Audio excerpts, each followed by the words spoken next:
What is up, Honey Badger Nation, man? Thank you guys tuning into another episode of Expert Mentors Live. And man, we are in for a treat today. Got the one and only Mr. Tony King in the house with us, and I had the opportunity to share the stage with Tony a few weeks back in Tyler, Texas. Miss Cindy Featherstone Shields.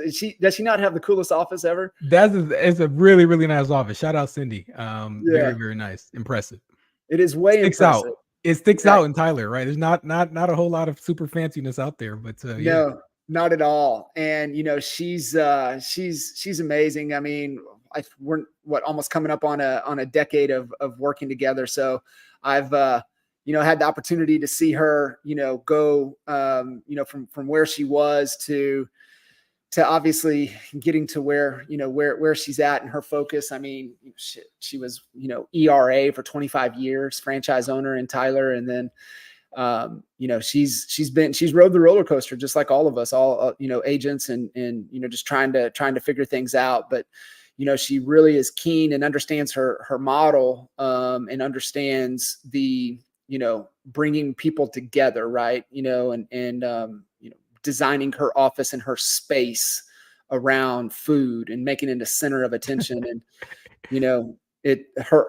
literally, I mean, she took every detail into consideration when she was, building out that new office. So, shout out to her for sure. Definitely. Yeah. I mean, it's funny. They circle around food. Yeah. But hey, listen, you're talking to realtors, right? I mean, realtors eat and they drink coffee and they get to work. So you can do all those things at that place, right? Even the podcast studio she's got is awesome. So I had to take a call and she sort of snuck me back there so I could take my call. But it's incredible. It's so cool. Well, guys, you guys are in for a treat with Tony. We've got a slide deck to put everything put together. And, a lot of that we'll share a lot of his background and his story. But the reason that I really wanted to have Tony on, because we have so many amazing leaders within, the EXP ecosystem, but even more so from a corporate standpoint, from leadership in general at EXP, and Tony being a part of growth, VP of growth for EXP and what he's been able to do. I was like, man, like every Honey Badger has to understand Tony's story, know how to get a hold of him, how to leverage you because you are a valuable asset and a tremendous resource within this company. And, there's a lot of people that haven't had the opportunity to connect with you, don't even know like who you are. So I just felt it really, really important that we had you on, kind of share your story and really how you're here to really help every agent at EXP and, really help them accomplish their goals and grow. Absolutely. So it is an absolute honor, John. Obviously John Kitchen says come and you come a running, right? So that's my philosophy, at least. So I was honored to be asked to be a part of this. I mean, I've obviously respected the Honey Badger Nation for so long. Had the opportunity to do a few things now with Jay and Al and others all throughout the Honey Badger Nation, and it's been an incredible experience. Like I said, y'all ask and I come a running. So I'm happy to be here, happy to be sharing with the Honey Badger Nation again, even more information and more resources, anything that I can do to help and help agents grow, right? This is one big fire, right? This is what we want to help folks turn on and turn up and explode their businesses. And that's what I'm here to help you all do. I love it. I'm going to just go ahead and put the slide deck on here and let you rock and roll with it from there. Absolutely. So we're going to hope everything works out. I'm going to try. There we go. It works. All right. So again, I'm Tony King. I'm Vice President of growth for US here for several of the states, pretty much all the big ones, California, Florida, Texas, North Carolina, and Georgia. A few of them are mixed all in there. But ultimately, if you need help on growth, you need help in the attraction, the entire growth team's here to help. And I'm VP in that regard. My promise that I usually start this presentation off with is, listen, this is either going to be the best, this is going to be the absolute best presentation on agent attraction that you've ever seen, or otherwise it is going to be the worst presentation on agent attractions you've ever seen, or most likely somewhere in the middle. So that's my promise to you. My little joke is kicking off, but as you can see, I'm not an entertainer because it's not a very funny joke. You didn't come to see me tell dad jokes. What you did come to see is how you can explode your business. So that's what I'm here to talk to you about. Everybody here, is this all EXP? Is this specifically for EXP or specifically for honey badgers? Is this like out to Facebook and everybody? And it gets out to everybody. Spotify and everything. Okay. Yeah, Cool. it gets out to everybody. You know, most of the guests that are within this conversation, you know, are coming from the Honey Badger Nation and really embody what the expert mentors conversation is all about. And it's all about just, you know, providing value and giving back. And so, you know, just like I said, the opportunity to share the stage with you, listen to, you know, the value that you provide. It was really important to have you on to be able to share. Got it. Okay. Now I just want to know so that I can sort of tailor my mind sort of, because I give this same type of presentation, but it is tweaked a little bit depending on who I'm talking to, right? Because we're a little bit different. But a bit about me. I've been in real estate for about 20 years now. And my story kind of begins and where I got started in real estate. I had the honor of serving as United States Marine and had the unfortunate occurrence, though, of getting hit by a roadside bomb while I was in Iraq. No fun there. I wouldn't recommend that. This is actually a picture of the Humvee that I was in when one of those times that we got hit. I was in the front seat there and had brain damage, which, you know, my wife would be quick to tell you that I still have brain damage to this day.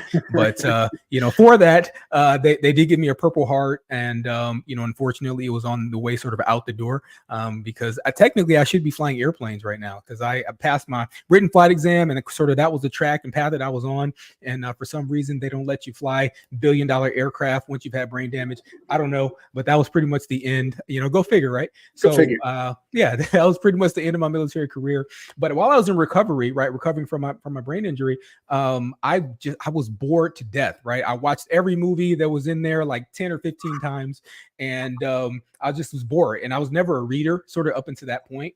And you know, when I was sitting there, there was 2 books over on a little raggedy, rusty bookshelf over in the corner, and it was dusty. And I went over there, and I was like, man, I'm bored to death. Went over to that bookshelf, and one of the books was the Bible, and usually I'm a decent scholar on that, so I had no real interest in picking that up and reading it. But there was another book over there, didn't even have a cover on it. It was all, you know, the pages were torn and like water stained, the whole thing. But I picked it up and started reading it. Sure enough, it was about a Marine. So I was like, okay, like this is sort of speaking to me. And then further in the book, it's about a pilot, right? Marine pilot, which again, that was sort of the path that I was on. And I was like, okay, like, hey, there's something to this book. And I get maybe like the first chapter, I think was almost ripped open. But as I'm reading it, turns out the book is Rich Dad, Poor Dad by Robert Kiyosaki. So if you're familiar, fan of Rich Dad, Poor Dad, drop a thumbs up in the chat, drop a fire emoji, something like that. But great, incredible book. And that was sort of a catalyst point for me. And I was like, yeah, I know what I'm going to do. Like I want to be in real estate. I want to be an entrepreneur. Like this is going to be my thing. So that was a game changer for me. Got back from my deployment. Spent my deployment money on my first 2 investment properties. And I just sort of began to go from there, helping out friends and family. And I started sort of on the investment side. This is a picture of me and my business partner at the time. We buy, what does that say? We take over payments and buy houses cash. Call now. This is my partner at the time. Yeah, that's right. So bandit signs, I was out there doing the whole thing as a wholesaler, flipper, you know, cash finance, the whole thing, right? Subject tos, done all that stuff, sort of starting in the investment lane. And by the way, funny story on this photo is that you'll notice this is actually a stencil that I created. So this should give hope to everyone that's wondering if they can be successful in real estate, right? Because I went to all the classes and stuff, and they were like, yeah, you need to print these bandit signs, blah, blah. And, you know, I'm thinking I can do it one better. Remember, I've got brain damage. So I'm thinking, you know what? Instead of buying all these corrugated signs, how about I just create my own stencil and I'll make my own sign? So I went to like Office Depot or whatever, and I got like these poster boards and I cut them out and I created a stencil. And me and my buddy were out in the garage, like spray painting our own signs. Yes. This is how intelligent we are, right? So we're thinking, yeah, like we're going to stick it to the man, right? We don't pay this money for these signs. Needless to say, that didn't work out very well. The entire garage was like covered in a fine mist of paint. Yeah. And we quickly realized that we learned about leverage very, very quickly. Learned about leverage. So that said, you know, we ended up, you know, being invested, and that's sort of how I got started in investment. And I got my real estate license really just to sell my own listings and sell my own properties, sell my own investments.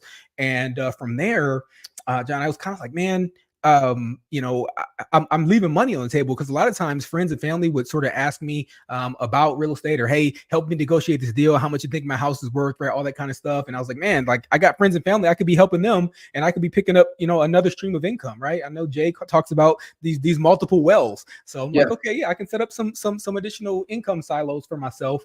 And that's really how I got started, with a little independent brokerage back in the day. And it was a flat fee sort of thing. It's like, you pay $200 per transaction and $200 a month or something. I don't know what it was, but yeah, that's how I got started. And quickly became the number one agent at that small boutique brokerage. And even the broker reached out, and they were like, hey man, like, you're crushing it. Like, what the heck are you doing? I'm still a new agent. I didn't know I was crushing it, but apparently I became the number one agent sort of at that brokerage, like almost instantaneously. And I quickly realized that my first listing, John, was a $750,000 listing. And I got both sides of it. Right. And I was like, yes, please. I think there might be something to this agent thing, right? So I was like, man, you mean to tell me I can make this kind of money on? And by the way, this was one marketing piece. So I sent out like one letter to a little community. I heard about farming, sent out a little thing to this community, and got a call back. And that was my first listing, 750, both sides. And I was like, yeah, because, you mean to tell me I can make this kind of money? I don't have to worry about, contractors, chasing contractors around, and hard money lenders trying to break my kneecaps, and like all this. Like, I can actually make money investing or into my own business, my real estate sort of agency. So I decided at that point to really scale it up. And of course, I want to, if you're going to scale up, you got to be involved with a big brand, right? So I signed up, jumped on the balloon at one point, and hopped on that Remax balloon, and quickly became the number 2 agent at my Frisco. I live in Frisco, Texas. At my little Frisco Remax office, I was number 2 there. But I hit a ceiling, John. And, I hit a ceiling. I was crushing it. I was doing, I've never been real big on sort of tracking numbers at that point. Now I am, as you can see. But, I know I was number 2 in the office. But beyond that, like, I was doing, I don't know, 60 or so deals a year. And, but it was all me, right? So like, I didn't have teams, I didn't have a mentor. Remember, brain damage, right? Because I didn't really recognize leverage and the power of hiring and employing other people to sort of help you out. But once you're doing 60 deals or so, like yourself, doing all the lock boxes, all of the signage, all of the driving around, all of the lead follow-up, like no ISA, I had nothing. It was just me. And I was like, man, there's got to be a better way. So I started doing some looking around on how I could really take this thing up. And opportunity came to me at Redfin, and I was like, man, this might be a thing. So Redfin reached out to me. They needed a listing agent. I became their number 1 listing agent for the whole company out of like 2,000 or something agents they had at the time. And they were like, man, like, you're crushing it. Number 1 agent. They told me that they wanted me to run a team. So I was one of the first team leaders or team managers at Redfin. Our team went out of control, and they were like, hey, how about you run the brokerage? So at the time, our brokerage here in Texas had like 200 or so agents. Helped to grow that to about 700 agents. And then I got the call.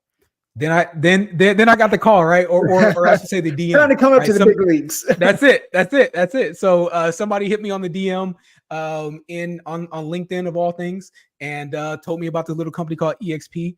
And I think what Jay calls that EXP insomnia. Once I saw it, I couldn't unsee it. I was like, where has this been all my life? How did I not know this was a thing? Right? I'm thinking, hey, a brokerage is a brokerage is a brokerage. But when I saw the opportunity to EXP, and I saw everything that was being left on the table and everything that's available and possible, I was like, oh my God. So I got here as quick as I could. Hopped on here at EXP as the designated broker for Texas. At that time, we had about 6,000 agents. We helped to grow that brokerage from 6,000 agents to nearly 10,000 agents right now in Texas. And that includes 500 plus real estate teams that I was responsible for. And during that time period, we closed over 100,000 transactions, over 42 billion in sales, and over 800 million. This is my favorite number, over 800 million in commissions paid to other EXP agents with my name at the bottom of the check. So I absolutely love that on all those closing disclosures, having been responsible or having been participating in the payment of $800 million to commissions. So that was great. And then I got the other call, right? And I got the call from the C-suite of EXP, and they were like, man, growth is incredible in Texas. We need someone to head up the growth, not only in Texas and really sort of the bigger states, right? So Texas, California, Florida, these states that have out of control growth. And they tapped me on the shoulder and gave me a promotion to vice president. And that that sort of is what I do now, in addition to serving at Metro Tech. So that's me in a nutshell. Sort of, you know, and some people say, well, hey, why are you giving this presentation? How did you get to this role? That sort of is the 2 or 3 minute version of how I got to where I am now. But your audience doesn't care, right? They don't care about me. They care about them and their own businesses. And that's what I'm here to help anyone that has a passion for agent success, a passion for agent attraction. So why recruit? And usually this is where I start, John, because until we answer that question, nothing else really matters, right? The first thing we got to establish is why it's important and why this is something that you need to add to your real estate business if you don't currently have a pathway for that, or you don't have that funnel set up. Most important reason, and I know I'm talking to honey badgers, right? So y'all know all about this transaction treadmill, right? Trading time for money, time for money, time for money. This is this guy, right? This is the I'll do it myself guy. And I'm speaking again to my younger brain damaged self. Hey, you don't have to do it all yourself, right? When 100% of your income is based on 100% of your actions, you have 100% of the risk, right? That's a little something I pick up from Brian Carruthers. I think maybe y'all have had him or I've seen him around too. But yeah, I mean, when you got 100% of your income based on your effort, it's all risk, because what happens when you get old, get sick, you want to retire, the market volatility, right? Are we in a volatile market right now where people don't know what's what and what to do? Yes, absolutely. What happens when things go up or down? You don't want to be contingent on only your ability to produce. It's a bad way to be. So you're able to get yourself more time, more money, or more impact. Those are the 3 only problems, and we'll go deeper here, but really the only 3 problems that you're ever going to see in your real estate business is that you don't have enough time, you don't have enough money, or you're not making a big enough impact. These are sort of those desires that everyone has, those 3 mores, and agent attraction is really the only way to get all 3 of those things checked off: more time, more money, and more impact, and add those things to your business model, right? So it's not just this transaction treadmill of get a client, sell them a house, or sell a house, get a client, sell a house. Once you sell that house, now you got to get another client. Then you got to sell a house. Then you got, and it's this constant thing. So the only way out of it is through agent attraction, or the best way, I should say. Also talked about Rich Dad Poor Dad a bit. The ESBI, of course, on the left side of the cash flow quadrant, you got your employees, where you have a job, self-employed, meaning you own the job. The B, where you want to be, is on the right side of that quadrant, where you own an actual business. You own a systemized process to help you grow in those areas: more time, more money, more impact. And then finally, investment. So EXP is really the only answer to those things. And it's the model that allows you to best tap into and take advantage of the right side of the cash flow quadrant, where all the wealth is, and where your brokerage lies, right? If you're not with EXP, this is how your broker gets paid. He gets paid on the right side. That's where you want to be. Most agents only get paid on the left side, and that's that 100% income based on 100% of your own efforts. This was Mr. Jerick Robbins, Tony Robbins' son. At one point, he was the president of one of our companies here at EXP Success. He's got a great way of sort of explaining this that I heard, and I kind of stole it from him, so I want to give him credit. But the way he sort of really encapsulates this, and I think it's great, is that you've got these 4 quadrants here.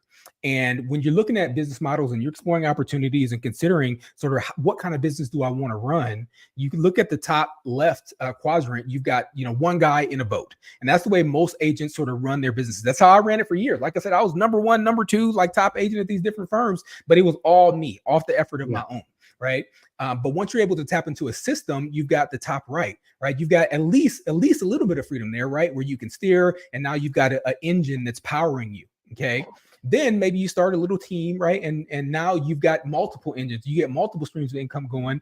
You're in a little bit better way. But where we want to be is sort of that bottom right corner, right? Where you've got now we're talking about multiplication, right? Because on the left bottom, we're talking addition, right? But on the right, you're talking about multiplication. So the EXP model and attraction, rev share, that's how you're able to multiply your earnings, multiply your time, multiply your impact through agent attraction. So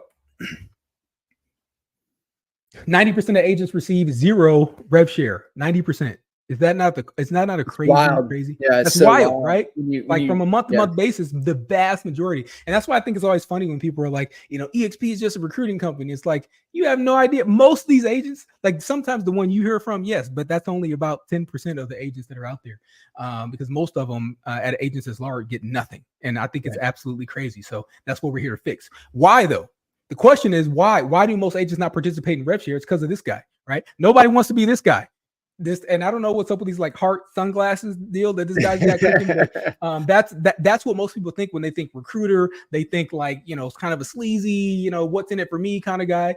But the way that I teach attraction and the way that, the top of the top in this company look at attraction is more like this, right? We go into the matrix. Right, the best of the best, right? The John Kitchenses and the Jay Kenders and the Al Stasics and these folks that are in the top of the top, whistles and beers. What they do is they look at it like Morpheus, right? Was Morpheus the guy that was like opening up his jacket pocket and saying, "Hey, what's in it for me?" Absolutely not. He's simply offering an opportunity. That's it. A better way. What if I told you there was a better model to help you get to your goal? That's it. Right. And that's why I want to create this to be sort of visual, because this should be the vision that you're casting when the opportunity comes up for agent attraction. It's just a matter of I'm going to offer them something that will make their life better. They can choose to do it or they cannot to. And that removes a lot of the stigma, that removes a lot of the stress that comes in. Like, I don't know what to say. And like, how do I do this thing? Just relax. All you're doing is you're sharing something with them, and they can choose the red pill or they can choose the blue pill. They can stay on the transaction treadmill, or they can tap into revenue share. They can tap into all the amazing things that we have and resources at EXP. It separates you from the result. And it puts it on you simply to share the information with them. So that's why we love that. So think Morpheus next time the attraction thing pops up, or next time you get nervous about attraction. So now, how do we do it? Right? That's the next question. How do we attract? I like to call it the simple way. Right? There's a couple of ways that you could sort of look at this when we're talking about attraction. First thing is understanding where your prospect is coming from, right? And I say prospect, I'll use that terminology because I think it's something everybody understands, but I'm talking about an agent, okay? So this is, and my brother Russ Laggan came up with this, this sort of timeline. And this is where the vast majority, let's talk about real estate career line, okay? Like a real estate entrepreneur's timeline. Everybody sort of starts out down here. Starts out 0 time, 0 money. Everybody starts there. Or I should say that, with 0 money, at least let's focus on the money. They're starting with $0. And when you ask a new agent, John, you know this, I'm sure, right? Coaching and mentoring as long as you have. So when an agent comes out of real estate school, what is their first financial goal? And I don't know if they teach this like in real estate school, or like if they have to get, like, this is the last question on the test, like, hey, how much money do you want to make? But you tell me, right? So every time 6 figure, $100,000. $100,000, right? Every That's time. not crazy. Every time. Like, how much money you want to make? Man, if I could just make 6 figures, if I could just make 100K, right? I'd be great. I'd be great if you're doing what I want to do. So that's usually where they start. But you and I know that the vast majority of agents are never going to make it here, right? And this is NAR statistics. NAR statistics tell us that most folks are only going to make it about halfway up, $40,000 to $50,000, and then a lot of them fall back down and make zero. They quit the business, and sort of they're on their way, right? But there are very rare few that do make it here. They make it to 100K. But what do those agents say once they hit 100K, right? Once we see that, they say that was easy. Like that, this actually was not that hard. I mean, we're talking about like, what, 10 deals or something like a year. Like that's 100K. I should have set my goal higher, is what you hear from those people. Yeah. Right. So once they actually make that 6 figures, they're like, man, I should have said 250 or 300.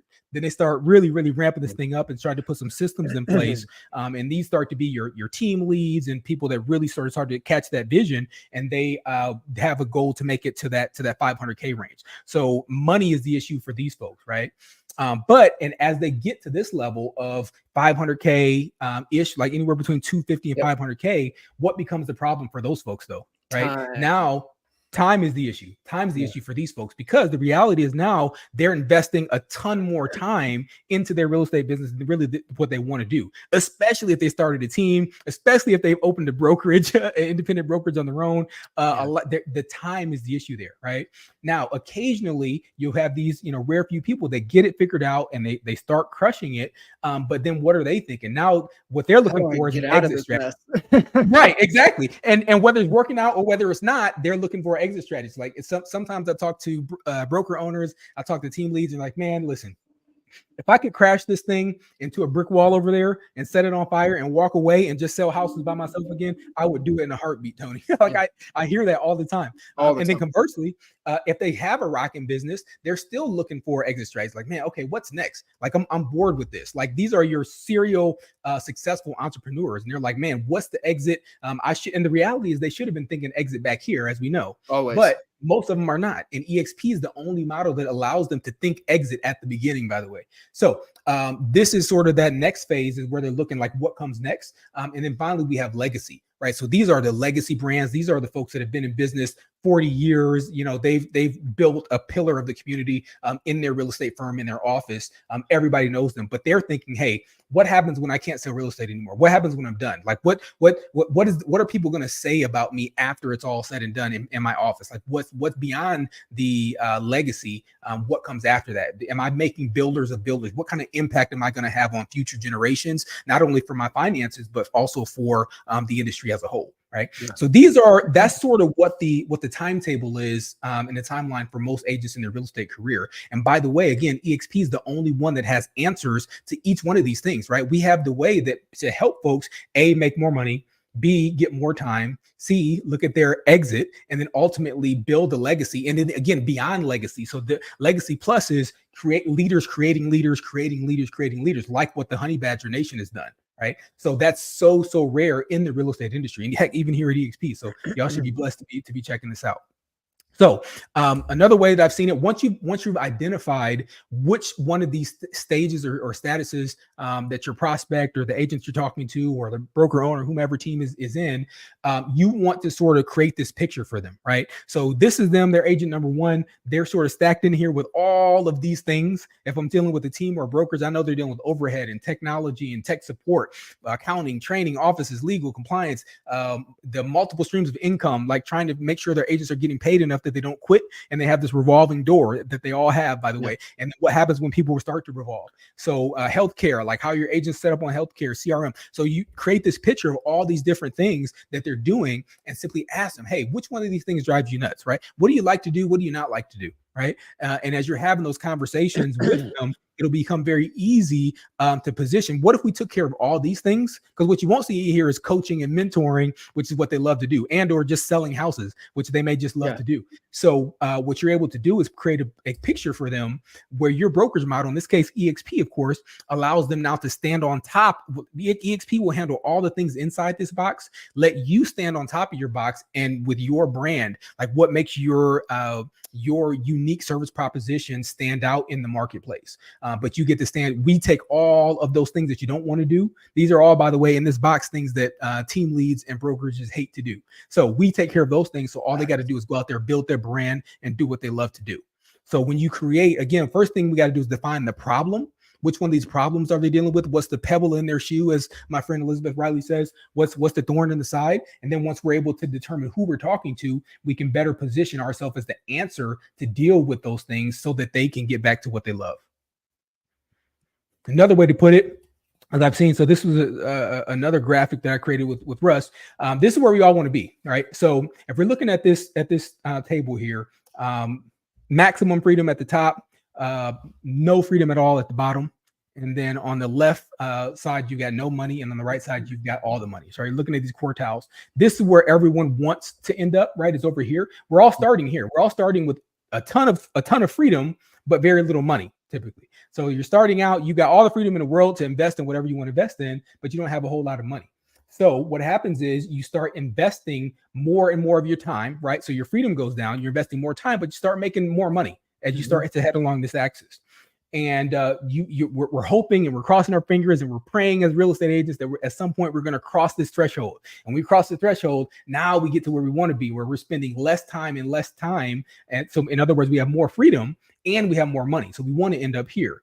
But you and I know, John, most agents end up sort of here, right? So these are the folks that have a lot of money if they start crushing it, because as you start crushing it, what it takes to crush it financially typically is to pour in more time and they have less freedom. So these are the big broker owners that are super successful. They close a ton of business. They got millions of dollars in the bank, but their kids don't know their name, right? They miss their kids' birthday parties and all that stuff, right? This is where we don't want to end up either. Right. And then sometimes you have these agents here that just burn out. Right. These are the agents that are just trying as hard as they can. They're investing as much time as they can, but they're not making any more money. So as you're this is another way to sort of identify what agent am I talking to. If I'm dealing with a struggling agent, they're going to be here. Right. I need to help them make some more money and help the activities that they're doing, or show them what activities they can be doing or correctly through coaching, mentoring, to help get them to the phase where they're making more money.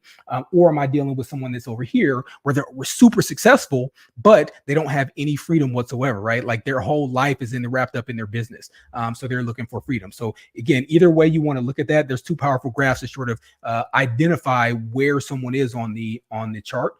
As we start talking about, do we want to go at them directly or indirectly, which are the methodologies for agent attraction success. All right. So let's talk about these methodologies. I call them direct versus indirect. When I talk about indirect model, and we'll do this one first because this is what I usually recommend. Why? Because it's relationship focused. Right? This is what the majority of these highly successful attractors at EXP do. And that's the benefit of being corporate, is I get to see what everybody does, not just in my org, not just in the downline, not just in this org and that org. I get to see what everybody's doing, right?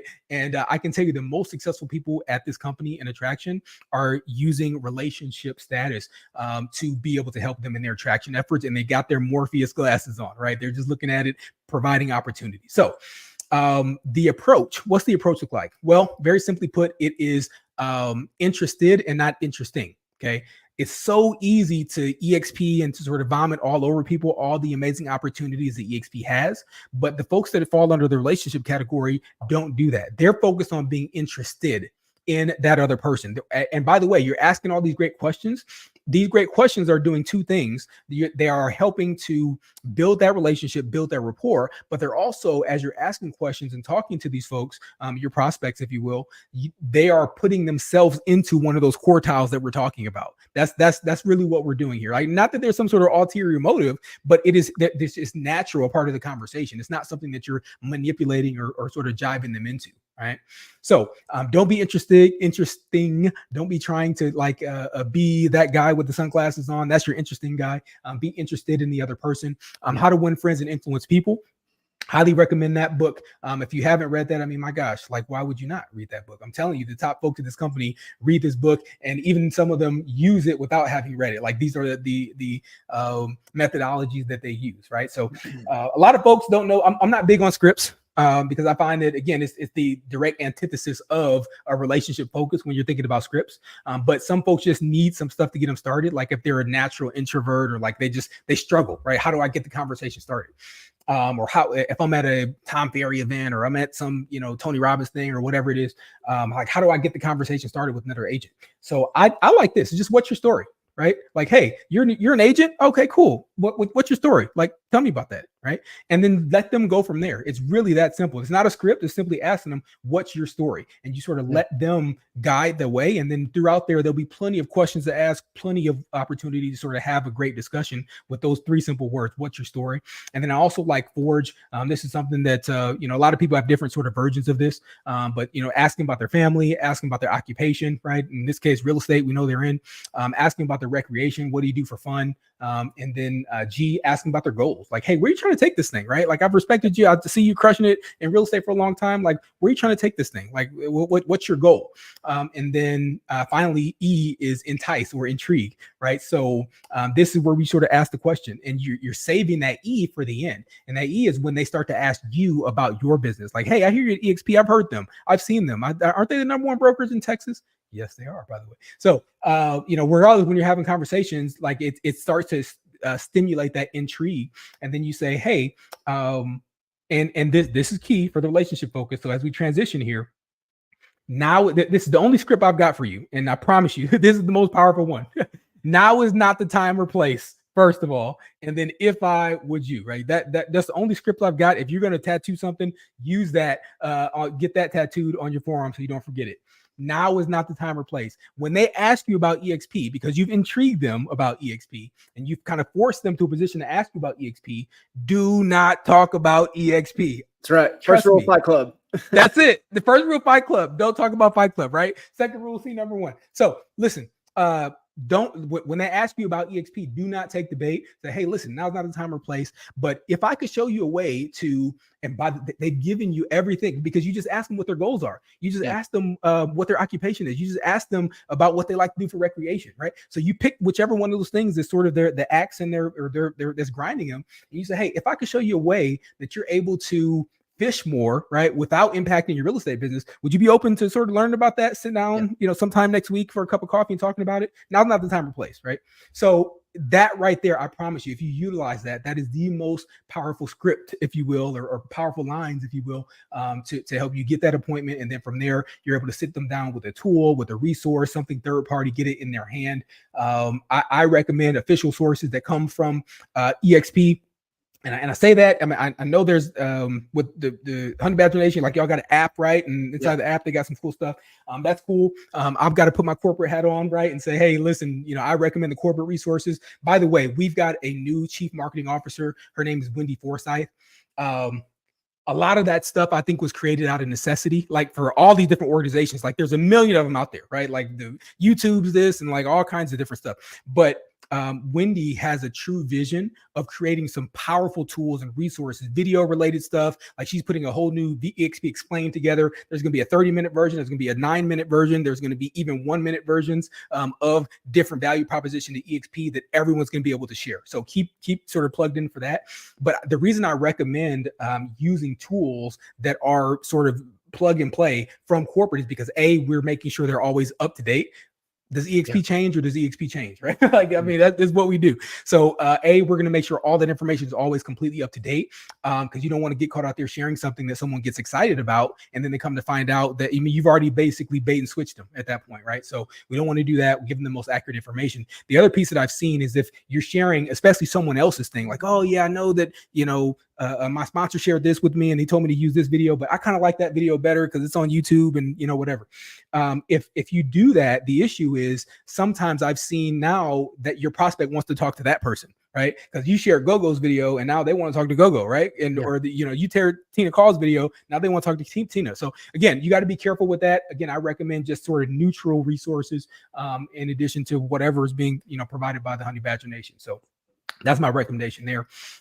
Corporate hat back off. So what do you like best, right? So and once you've shared that resource with them, whatever it is, if it's the EXP corporate slide deck, if it's the video, if it's any of that stuff, what did you like best about what you just saw? Don't ask them what do they think. Don't ask them, how was it, or would you? Don't ask that question. Right, exactly. What have you heard, or like anything like that? So you're going to get the answer to the question that you ask. So you ask them what they like best, and regardless of what they say, listen, this is another key thing, right? I don't have a lot of scripts, but the ones I give you are short. Me too. Right? That's the script. That's the script for you. Right. So when you ask them, hey, what do you like best? They come back and say, oh, I like the healthcare is great. Me too. Right. And I love the healthcare because I know agents that have saved tens of thousands of dollars on healthcare. And by the way, you should be talking to your sponsor, having these stories saved up on each one of these value propositions. When they come back and say rev share, oh my gosh, me too. When they come back and say, oh, I like the KV core, right? Whatever. Man, yeah, me too. Right. And you're again helping to build that relationship focus. You're helping to build that rapport because everybody likes someone that's like them, which is another tip you'll get from the book if you go and get it, right? So the Win Friends Influence People. So me too, no matter what they say. And then you instantly want to translate that when they ask you a question. This is another piece, right? Because they're going to ask you a question about whatever it was that excited them. Hey, I'm excited about the rev share thing. Tell me about that. Can you go into detail? Actually, no, I can't, right? Either A, because I don't know enough about it because I just started, or B, actually, if you're looking to take this thing really to the next level, let me tell you about my brother, John Kitchens, right? He's got this thing locked down. Let me get him on the phone and then tap him in as a 3-way call, right? Not only to edify you as the sponsor, but also to help get them off the fence, right? Because you want the way that you bring someone into EXP is the way they're going to bring people into EXP. And if you have to have all the answers, they're going to think they have have all the answers, right? So all you want to do is be able to share information with them and then connect them to a source that has all the answers. If it's a team, if it's a brokerage, if it's a high influencer, that's what I'm here for. That's what my team, that's what EXP's growth team, that's what we do. If you have a high producer, an influencer, if you want to call them that, and or a team or a brokerage, we are standing by to be your third party resource. That's what we do here. Right. Otherwise, again, use your sponsor, use, you use other agents even. Right. So That's the indirect model. There's also the direct method.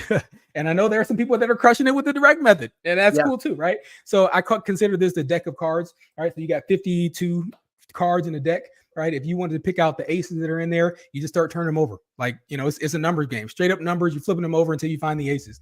I got Oprah on here, right? You get a card, you get a card. So these are exposures, right, to the EXP model. Hey, you check it out. Whether it's phone calls, whether it's text messages, whether it's those things, make sure you're being compliant with TCPA rules and privacy rules and all that.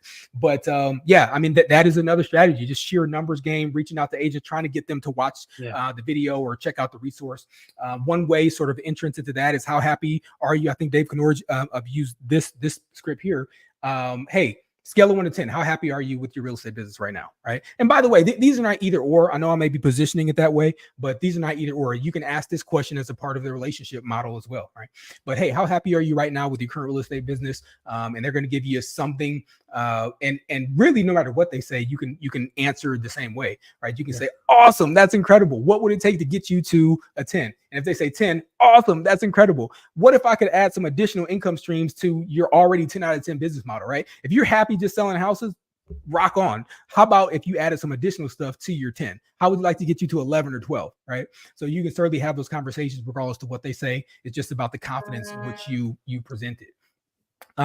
Would you be open-minded about, right? So this is another key sort of prompt. I won't call it a script, but yeah, this is would you be open-minded to learning about whatever? And again, this works no matter what they told you. If they're a 10 out of 10, that's awesome. Hey, would you be open-minded to learning about some additional income streams you can add to your business, or helping your agents out with healthcare or more lead generation or whatever sort of value proposition? Because when they've told you that they're 10 out of 10, that's great. What do you love about it? Hey, if we could add to that, would you be open-minded to learning about that? Right. So again, it's the same sort of just scripts, I guess, or prompts that you can use in your mind. Growth integrations team, I've already done a plug there. But this is what my team does at EXP. We are designed to be your third-party resource. When you bring us a team or brokerage or an influencer, we pretty much giving you the whole playbook that I'm going to go through with them. But I simply start out and say, hey, where are you at now? I call it the ABC method, right? This actually, Russ Lagan, my brother, again, came up with this. It's ABC, right? So it's, hey, step A is where are you at now? Right? Where you at? Right. And then B, where you trying to be? Very simple. Yeah. See, because I got brain damage. So he had to help me out. Right. So it's like, where you at now, where you want to be. And then step C is like, hey, can we help you get there? Very simply put, ABC, and then how we're going to see at the end of this thing whether or not this is going to be a fit for you, and it may or may not, and that's okay. So that's my conversation when I'm having a call with the team or brokerage, and I start with a big question: tell me about your business. Again, like, hey, what's your story? Same sort of, you're starting to notice some patterns here, right? So this is how I have the conversation with the team or brokerage. What do you like to do? What do you not like to do, right? And then I go into the graph and some of the things as I'm identifying who they are. Right. So, and then we get them to say yes. That's what the growth team does. If there's any sort of special incentives or anything like that, boost, thrive, accelerate, cap deferments, all those things, even sometimes there's some special stuff we might need to do to make the numbers make sense. Yeah. That's what my team does. And we have the ability to be able to make some of those things happen, which is why you want to loop us into the call as soon as possible. Then they say yes, of course. And then once they say yes, we sort of talk through the onboarding process many times. And I see that this is one of the big pitfalls that agents that want to do agent attraction, where they fall or where they falter and they fall in, is by not considering the fact that their agent attraction process isn't over when that agent fills out the join app. Right. The agent attraction process isn't over until they've onboarded. And how do you define onboarded? That means they've made their list. Right. So the first thing you want to do is sit down with them. Very first thing, once you've ensured that they've gotten successfully integrated into EXP, hey, let's sit down and make a list of every agent that you know. Right. And I've seen something from Honey Badger I thought was really cool, that like it's like a spreadsheet that y'all have that is for this purpose, which is awesome. So tap into that, but it's like, hey, make a list of every agent that you know, and then we're going to go through, we're going to highlight or put a star or some sort of asterisk next to the agents that are crushing it, right? Full-time agents and or agents that are doing, successful things that and you know who they are. You know who the sharpest agents are in your phone. You're going to put an asterisk. And by the way, you as the sponsor are going to work with them. You're going to call for them, right? With them on the phone to show them how this is done. I'm going to help you call these top people. Okay. So that's a part of the onboarding process. Help them make a list of all the agents they know, help them call those individuals or send a text message, group text, by the way, with those individuals. Hey, I heard that, in case you didn't know, Susan just joined EXP. It's awesome. I love to have a time to chat with you, right? And you're sort of having that beginning that dialogue using Susan's relationship with that person as a leverage point to be able to help Susan out by getting her accelerated into agent attraction.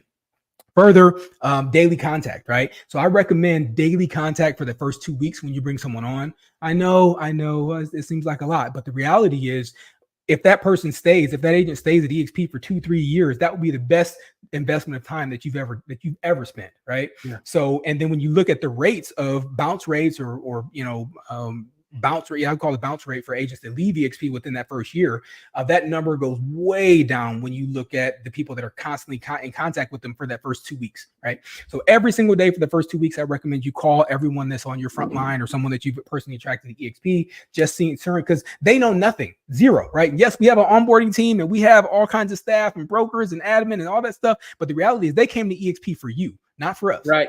We do our best to help them get integrated smoothly and frictionlessly, but your job as well as that sponsor is not to just be hands off and to stay connected with them because they came here because you told them it was a good idea, right? So stay connected with them for at least for those first 2 weeks. You know where to, you know what workplace chat is, you know what EXP world is and all this stuff, and all they get from us is like an email and a phone call, and we don't know them from a can of paint in reality, right? So you know them.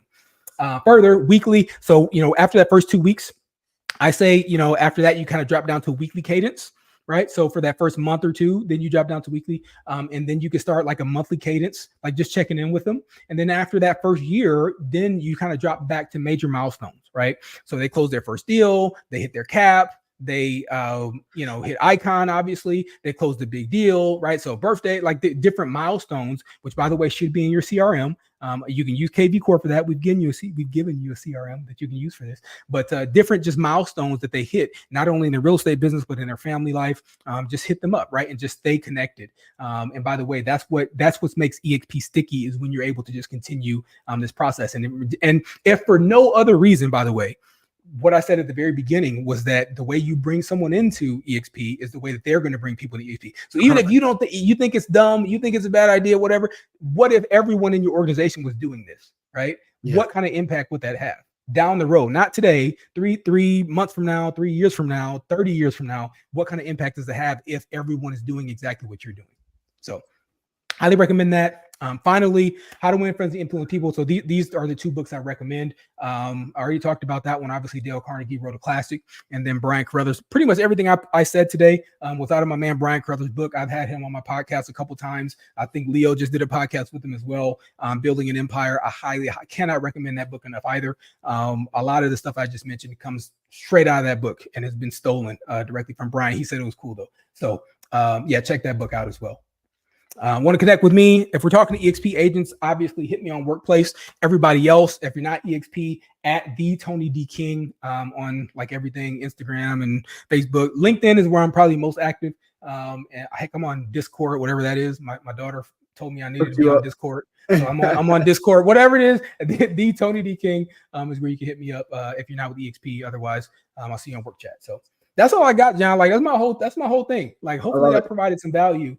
You provided a absolute ton of value, and for those of you that have been in the game for a while and recruiting, it's a great refresher to go back there. And it's like, right, I'm missing the mark there, and where I see a lot of agents where the big struggle is that onboarding, right, and that initial indoctrination into it. And I'm way guilty of that. And I think the reminder is that we feel like they should want to plug in, but it's our obligation to plug into them, right? As a human, if the quicker that we, people aren't going to reach out. You have to initiate. And so you have to be the one doing that. So that's fantastic. The other book there that I think is a great, because most people just aren't problem aware. And I think a great resource to help, especially agents, become problem aware is from Brian's library, the Freedom Manifesto. Yeah, that's another great one. That's another because great one. That book there is the that's the red pill, right? And Yeah. like, hey, that's what opened your eyes up for sure. It is that book will open your eyes. And then I think, especially if you're running into somebody that, you can help them with a better way. Maybe they're not ready to see a better way. That book will help them like, oh, wow. Okay. Yeah, There has to be a better way. So I would throw that in as a for little sure. nugget right out of Brian's library as well. Tony, I appreciate you, immensely jumping in here and really embodying what this Expert Mentors series, really is all about and really represents. And without a shadow of a doubt, I knew you were going to deliver, and you did as always. And so, thank you so much for taking the time and pouring into the Honey Badger Nation. My pleasure, brother. Anytime. Awesome, man. Guys, make sure you reach out to Tony. He's an absolute gem and an absolute resource for all of us in our real estate careers. And so take advantage of it, connect, and we'll see you guys on the next episode. See you. Love it, y'all. Take Thanks. care. Bye.